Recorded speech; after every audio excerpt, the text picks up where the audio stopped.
Hi, welcome to Module 5.3, Claims and Disputes. Here we're going to talk about the unfortunate case where a disagreement with your contractor escalates.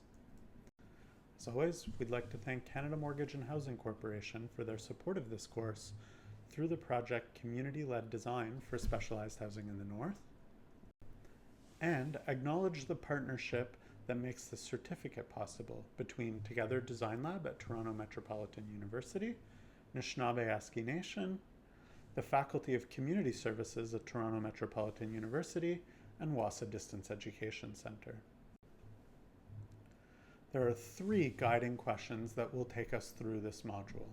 What's the difference between a claim and a dispute? How can disputes emerge? And what approaches should be considered to managing and resolving claims and disputes? So, let's start with some of the jargon. A claim is when the contractor requests payment for an amount that is in addition to what is agreed upon in the contract, and a dispute is any disagreement that arises about some portion of the contract that can't be resolved through a simple discussion. A common cause of claims and disputes is when there's been some kind of a change to the contract that was not fully agreed upon.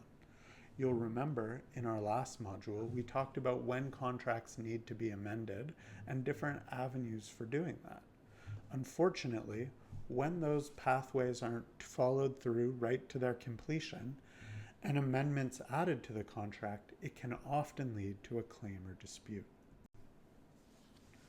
Now, your contract likely has a clause on how to deal with such disagreements when they arise, and when it does, you should certainly follow it. You want to resolve disagreements as early and as quickly as possible to avoid future costs, delays to the project, and to ensure you maintain a good working relationship with your contractor, which is the best way to receive a high-quality product. And the best way to resolve any disagreement is always through negotiation whenever possible.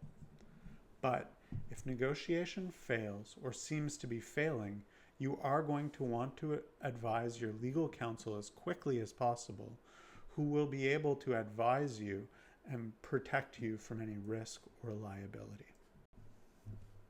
When you can't solve a disagreement through negotiation alone, a third party may be used, and there are different processes whereby this can happen that are explained on the slide.